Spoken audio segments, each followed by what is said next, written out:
Oh, did he? Mm-hmm. Okay, I thought it was mostly like the Olgrim and the Wushang. No, he tried no, what character was it? I can't remember who Moonir was fighting, but definitely tried out the Teros. One game, and it was not successful. But we're going to get into this one.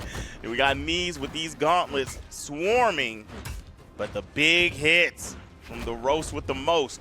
Bing. I love it. Take him to, what I said earlier, take him to Dare Nation. I mean, he was getting a lot of damage, but really, Neeze is finding response damage. Ooh, didn't quite get the ground pound there. And so, Moonir gonna hold on. Downlight Nair didn't have the recovery there. Neeze still getting good damage, but Moonir holding on. I actually can't believe that Moonir is still alive. Recovery spent. Okay, whoa, that's it. Still has movement down air. Gosh. Weapon toss. Moonir is the one to get the first stock. He's deep red though. Neeze just needs to hit a recovery. What a wild turn of events. It looked like Moonir was going to drop that stock fairly early, able to hold on and get that nice dodge on the recovery, gets the hammer. Only one side light before falling. Yeah, that side air put him over the corner. Now, Moonir coming in, goes forward towards Neeze, wasn't even worried about finding a weapon spawn. Side sig will connect. Neeze could not spot dodge through it. I like that, the twofer. You dodge the first hit, second one's still going to clip you. All right. Dodge on the Nair. Both of them swinging the wrong way, but a nice down light. Oh, man. Neeze's Nair juggles with the sword are just so clean.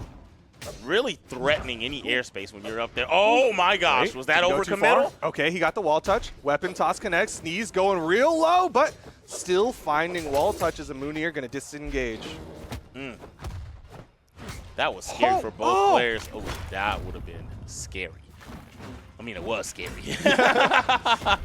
That was a jump scare, but you also get to breathe afterwards. You're like, okay, there's just this loud noise and a creepy face in front of me. Nice side air. Neeze has been on point with that unarmed side air. Now, Moonir coming in. Neeze denying weapons. Wants gauntlets. Okay. All right, we're going to go into hammer, trying to close this out. Caught Actually, him. don't know. Yeah, there we go. And I was wondering what height it was going to take to get that stock with a Nair, right? I don't think if it was close to the ground it was going to work. All right, here we go. Nice dodge to grab that weapon. Neutral light, just such an active and giant hitbox. Such a dominating tool. Tried to go for the Taro special. That might have closed the game for you, and yes, it did. Neeze, game number 1 with a dominant performance, 601 to 394.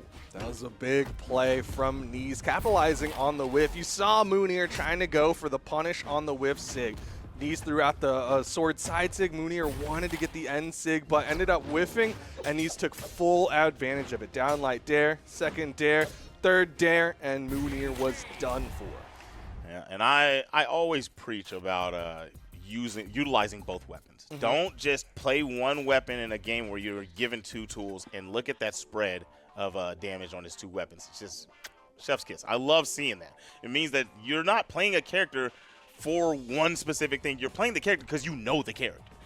Love to see it. Love to see it. Yep, Neeze looking solid, a well-rounded. And Moonir going to change up that skin game over to the Grugak for game number 2, but definitely feeling the Taros right now. I'm not mad at him going back into the Taros. There's just like certain moments, especially stock number 1, like where, you know, Moonir ended up getting the stock first, but whenever he couldn't stop the bleeding. He couldn't stop the momentum. And this time, if you just can decide when you want to back out of engagements and just get away from these, that will help in the matchup, and I think that's the answer. Well, right now, I don't think Neeze is giving him any opportunities to back away. Nice end sig will put Neeze off stage, but Neeze with the turnaround, the ground pound on top of Moonir, and Neeze gets that first stock. You try to go out there and go fishing with that recovery, and it ends up turning out bad for you. Yeah, I like that attempt. That fish pulls you into the waters. that actually scared me, dude. I told you earlier. I'm afraid of the ocean, dude. A fish ever grabs me and pulls me in the water. Thalassophobia is real. Oh my gosh, Moonir though. My goodness. Okay, wait, is that enough? Neeze gonna fall there, but man, Moonir took so many hits from Neeze's gauntlets before even finding that hammer recovery. That was too much damage. It's just not what you need. You're already down a game. You've already had trouble stopping the momentum, and it is not shifting. It's going back in the favor of Neeze, staying that way. He's got the gauntlets, and you are unarmed. Okay, there we go. No. I just want to see like a succession of hits from Moonir, right? Just show a little bit of dominance in the matchup. Right now, it's been the Neeze show. Yeah, Neeze has just been looking on point right now, doing such a good job finding multiple hits onto Moonir. Expected the dodge down throughout that side sig. Moonir not finding punishes, just a jump recovery from Neeze. Stop side air. Okay, Moonir. Oh man, got caught. Neeze, gravity cancel sidelight recovery. Neeze looking so solid. Moonir has got to be asking, what is the play? What is the pick? That's right here. That's what started it all, man.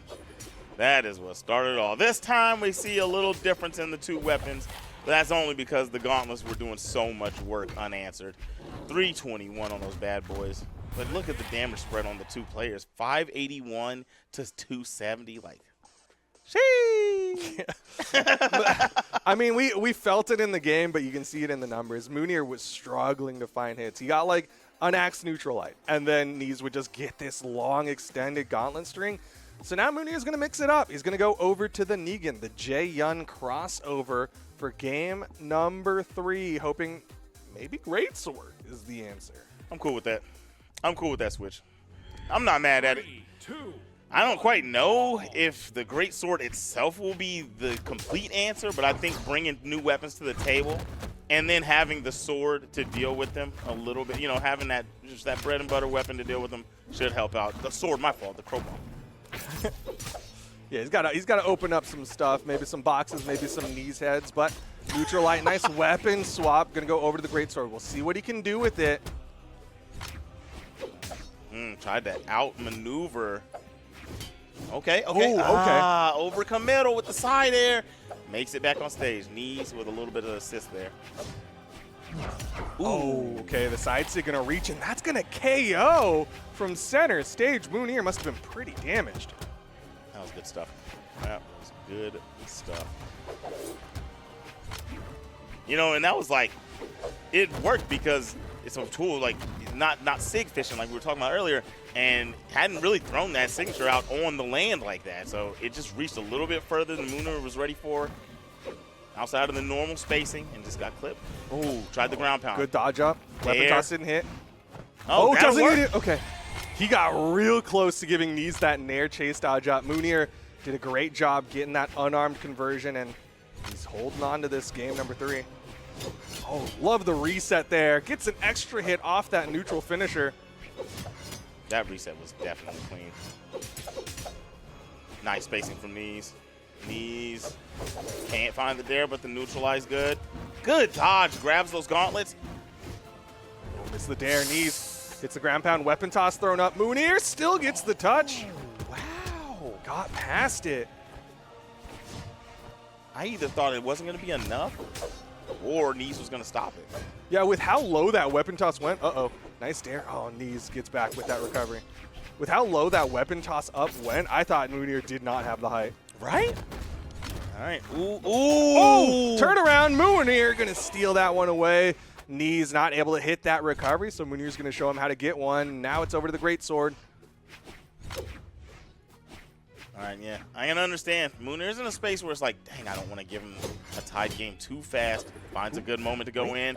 Whiffs the double air buttons. Okay, I like that gravity cancel. Just right in the face of Neeze. GC side light, but Neeze does find the side air. Final stocks here. This is going to determine if Neeze continues on, gets to fight Godly, or if Moonir can push this to a game 4. Slice and dice. Going for the down sig. Neeze having none of it. Oh my gosh, Neeze is spacing right now. The spacing! He's doing so good. Jumping over the low attacks from Moonir, getting just outside the range of it.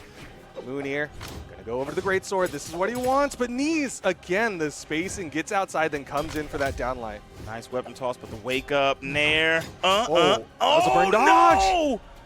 The side finisher didn't work out, and Neeze went for the recovery to KO Neeze. 3-0, he's going to the grand finals. Headed to the grand finals. I gotta say, I understand you want the force of the side finisher, but the neutral finisher was the one right there. It wouldn't have KO'd, but right. Like, yeah, it's a tough in the moment call. Like, neutral finisher is going to be the more consistent one.